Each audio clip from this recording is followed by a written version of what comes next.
Foi bom demais o empate entre Cruzeiro e Vasco da Gama pro meu Colorado. Tava de olho, não é? E agora, lá no nosso canal do YouTube, vamos ouvir os técnicos Paulo Autuori e Ramon Dias falando deste 2-2 bem disputado.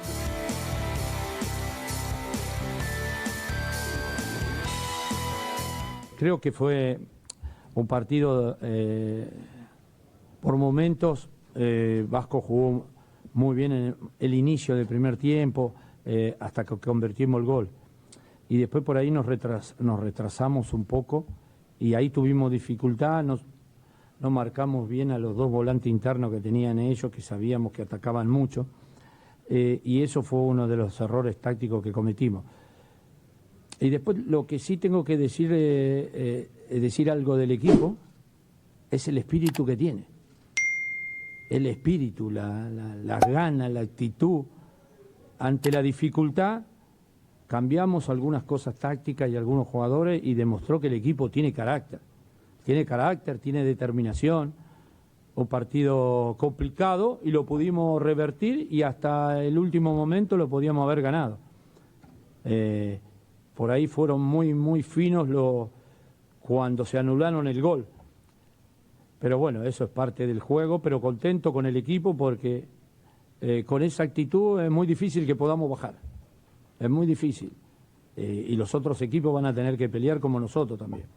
Pero demostramos mucho carácter, mucha actitud, y eso es lo que te lleva a que en este último periodo, en estos últimos 5 partidos, sacamos 2 empates y ganamos 3. Entonces, en 5 partidos hemos conseguido muchos puntos que te llevan a estar ahí arriba peleando con todos. No está nada definido, pero sí que vamos a pelear con todos. Y Seba me gustó, me encantó, me gustó muchísimo, tuvo 2 ocasiones. Es muy peligroso, se está adaptando al fútbol brasilero, pero cada vez está creciendo mucho más. Tuvo 2 chances para poderla conquistar. Es una lástima que no pudo convertir porque está haciendo un esfuerzo enorme, está trabajando, está duro, sabe que cuando el poco tiempo que le puedo dar, da el máximo y realmente él y Seba él y Paulo fueron muy peligrosos en el segundo tiempo, que creo que merecíamos ganar. O empate foi uma tristeza. Vamos ver se vai ser o Careca de HD fala na volta. Rodou. O Vasco começou a partida pressionando. Logo aos 15 minutos, Pumita Rodrigues foi para cima da marcação e fez um golaço. Na resposta do Cruzeiro, Arthur arriscou de fora da área e mandou no ângulo. Tudo igual no Mineirão. A preocupação do Cruz Maltino veio quando o Matheus Vital dominou a bola na área e Rossi encostou o braço. Revisão do VAR e pênalti marcado. Bruno Rodrigues foi para a cobrança e não desperdiçou. Virada da Raposa. Só que aí o Vasco foi pro ataque mais uma vez. Verrete assustou encabeçada e de tanto insistir o empate veio. Paê cobrou escanteio. Sebastião ajeitou de cabeça e Gabriel Peck chutou forte para deixar tudo igual mais uma vez. A virada poderia ter vindo com Sebastião, mas o atacante perdeu um gol sem marcação. O Vasco chegou a marcar mais um com o Verrete, mas o árbitro anulou por impedimento. E já nos acréscimos, o Wesley perdeu um gol incrível para a Raposa. No fim, ficou por isso mesmo. Final, Cruzeiro 2, Vasco também 2. Ô, Lucas Pedrosa, eu quero que você me fale o panorama rápido aí dessa partida. Tá, vamos lá. Primeiro, respondendo a sua pergunta, acho que foi um bom resultado, tá? Porque o Vasco e o Cruzeiro abriram 3 pontos do primeiro colocado na zona de rebaixamento, que é o Bahia. O Bahia tem 38, o Vasco tem 41. E a gente não pode deixar de lembrar, na verdade, que o Vasco tinha 9 pontos, gente. O Ramon Dias chegou e o Vasco tinha 9 pontos. A campanha do Ramon Dias no segundo turno, desde o momento que ele chegou, é uma campanha maravilhosa. O Vasco estaria brigando por Libertadores se tivesse com o Ramon Dias, com esse aproveitamento desde o início. E era praticamente inimaginável que o Vasco teria 41 pontos na 34ª rodada do Campeonato Brasileiro, Fernanda. Então, olhando a tabela e olhando o panorama do Vasco da Gama, eu considero um bom resultado. É claro, a gente vai olhar a partida, o Vasco abre o placar com um gol logo do Pumita, é um belo gol, inclusive, numa participação ali do Rossi, onde o Pumita acerta um belo chute. Encerra o debate do Bambu? Até o final? Ah, não tenha dúvida, não tenha dúvida, não tem como. Ou é o Paulo Henrique titular e o Pumita sempre como opção. E aí, depois do gol, o Vasco recuou e parou de jogar. A verdade é essa. Então, o Cruzeiro começou a tomar as rédeas da partida. O setor de meio campo do Vasco da Gama, Paulinho, Praxedes e Zé Gabriel, dorme completamente no gol do Cruzeiro. Inclusive, eu já falei ontem aqui e eu me sinto muito tranquilo porque não tem engenheiro de obra pronta aqui. O que eu falei sobre o Praxedes ontem? Você queria o Payet. O Praxedes não tem condições, com a fase que ele está atualmente, de ser titular do Vasco da Gama e muito pior, você não pode deixar um jogador como o Payet no banco de reservas. Então, essa falha que aconteceu, ela é do Zé Gabriel, mas também ela é do Praxedes e o próprio Paulinho também caiu de rendimento. Então, o que acontece no segundo tempo? O Ramon Dias, ele volta com o mesmo time e o Vasco até os primeiros 10 minutos no segundo tempo não produz. O que acontece? Ele faz as trocas. Entram Jair, Payet e o Marlon. O Jair fez 40 minutos primorosos. Inclusive, o Payet entrou muito bem, mas a melhor substituição feita foi a do Jair. Porque o Jair conseguiu controlar a partida, levantou a cabeça, melhorou a saída de bola, começou a fazer o Vasco ter o controle do jogo.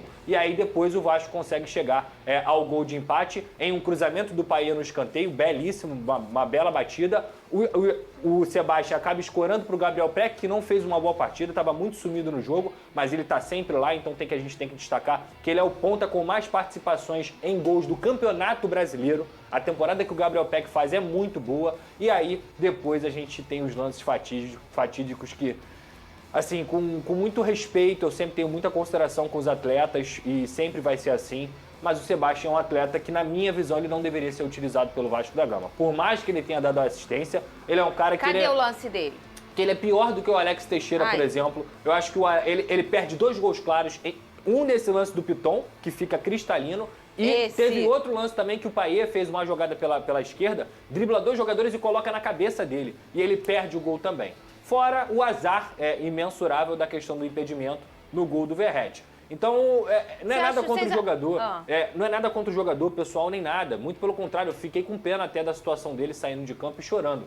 Mas, infelizmente, ele nunca mostrou nada com a camisa do Vasco para ele poder ser tão utilizado. Por mais que o Ramon Dias goste dele, eu acho que outros jogadores deveriam receber a oportunidade. Você achou pênalti, Vini? Achou a arbitragem boa? Eu achei a arbitragem polêmica, como tem sido a arbitragem brasileira nesse Campeonato Brasileiro. Assim, de fato, não sei, eu fico na dúvida se foi pênalti ou não.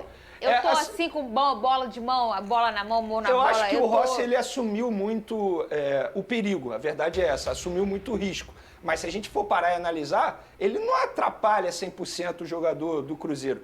Então, acho que assim, é um pênalti polêmico. Se você marcar, beleza. Se não marcar também, beleza. Agora, eu quero destacar a regularidade de um jogador do Vasco que chama muito a minha atenção. Se chama Lucas Piton. Jogador de linha, porque a gente elogia muito o goleiro Léo Jardim, de fato ele vem fazendo um baita campeonato brasileiro, mas acho que jogador de linha, não sei se o Pedrosa vai concordar comigo, o Lucas Piton é o jogador mais regular do Vasco na temporada. Ele é nota 8 do Campeonato Brasileiro inteiro. É isso, ele, assim, dificilmente você vai ver o Lucas Piton fazendo uma partida muito abaixo. Inclusive, chamando a atenção de maneira negativa. É sempre de maneira positiva. E ontem o cruzamento que ele deu pro Sebastião, ele botou na cabeça do Sebastião. Ele é o melhor lateral cruzador do Campeonato Brasileiro, mas sem dúvida. Foi uma baita contratação do Vasco. Inclusive, se for colocar a seleção do campeonato, o único jogador do Vasco que eu coloco é o Lucas Piton. Não, e vou te falar, talvez, mas o jogador do Vasco que com certeza eu coloco é o Lucas Piton. A gente vai lembrar disso futuramente. O Lucas Piton não vai ficar para sempre no Vasco, a verdade é essa. Muito novo. O Vasco, além de ganho dentro de campo, vai ter um ganho fora de campo, com a venda dele. Porque com certeza ele se valorizou muito com a camisa do Vasco. Lá no Corinthians, ele estava, entre aspas, esquecido. O Vasco fez uma boa contratação. Esquecido não, ele estava odiado, velho. Exatamente. E aí, agora, futuramente, o Vasco vai vender e com certeza vai ter um lucro em cima dessa negociação. A gente viu aí a questão do Rossi, que também foi expulso e teve a questão da mão, né? E aí o Rossi foi no Twitter dele, o Pedrosa sempre fala que, como ele é um cara que é vascaíno, entregue e tal, venho através desse post me desculpar com a torcida vascaína pela expulsão no jogo de hoje, fato que não vai voltar a se repetir.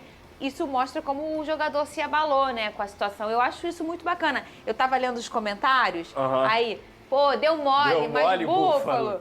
Tá bom, você tem crédito. O Búfalo deu mole, mas assim, a galera, o vascaíno entendendo que ele tem crédito, Eu acho que o vascaíno pode ficar chateado com a partida que o Rossi fez ontem, mas em nenhum momento tratar a contratação do Rossi por conta dessa partida como uma contratação errada. Muito pelo contrário, o Rossi ajudou muito e continua ajudando o Vasco da Gama nas partidas em que ele entra. Ele errou no pênalti, para mim foi pênalti porque ele assume o risco. Ele é imprudente naquela mão pro alto e acaba pegando. Então, se fosse pro Vasco, eu estaria aqui reclamando se não tivesse dado pênalti.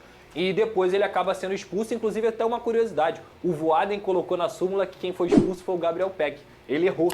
Ele coloca o Peck na súmula como cara expulso e não o Rossi. Ele já fez essa alteração aí. Mas eu acho que o Rossi tem que continuar com a cabeça firme. Ele é um cara que ajuda muito no ambiente do Vasco da Gama, que veste essa camisa, que tem a qualidade dele, a entrega dele. Então tá longe de ser um jogador descartável. E ele teve influência no segundo gol do Cruzeiro de maneira indireta.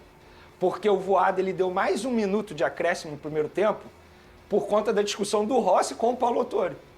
Entendeu? Teve a confusão ali, ou seja, de uma maneira indireta, ele acabou influenciando no segundo gol do Cruzeiro também. Porque se não tivesse esse acréscimo de 1 minuto, não teria o pênalti, não teria o gol do Cruzeiro. Não precisava falar. O cara assiste ao programa.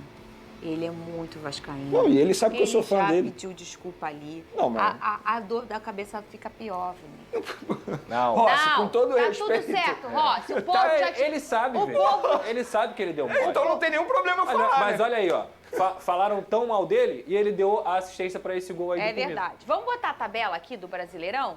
A gente vai olhar primeiro essa parte aqui. Cadê o Vasco aqui com 41 pontos? Empatado com o Cruzeiro. É número de vitórias que é o que vai desempatar os dois, você sabe? O primeiro critério é o número de vitórias. Mas o que tá desempatando ele, É, você sabe? é. É o número de vitórias. Então o Bahia tá com 38 pontos. A gente tá aqui, nós três, entendendo que do Goiás para baixo já foi pro sal, né? Mas matematicamente, obviamente, ainda dá, mas a gente... Conversando entre nós aqui, até até ao questão vivo. de desempenho também. A gente O já Goiás entendeu não... que o Goiás, infelizmente, já foi. E é essa vaga aqui que tá hoje o Bahia, que briga Cruzeiro, Vasco, Santos.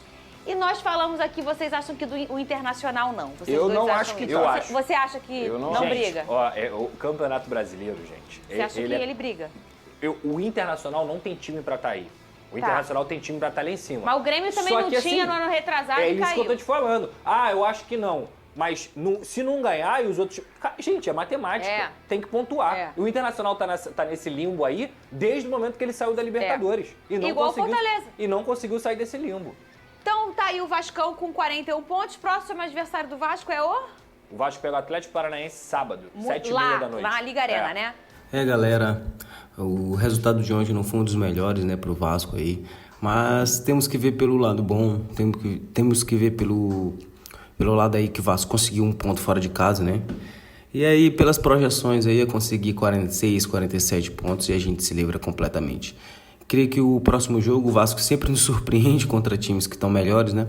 Então, creio que o próximo jogo aí a gente buscar um empate, conseguir um empate fora de casa seria ótimo. E uma vitória contra o Corinthians, eu creio que a gente se livra aí, né? E esse time do Vasco aí precisa ter mudança. Ramon Dias precisa mudar, Praxedes ali no meio campo não dá mais. Praia precisa ser titular urgente do time, porque tá faltando qualidade, tá faltando ali um meio de campo ali que domine a bola, que segure a bola, que vá pra cima. Então é isso, galera. Essas são as notícias de hoje do Vasco. E aí, galera, o que acharam? Não se esqueça, já deixe seu like, se inscreva no canal se você não for inscrito e fique ligado que amanhã tem mais notícia do Vascão.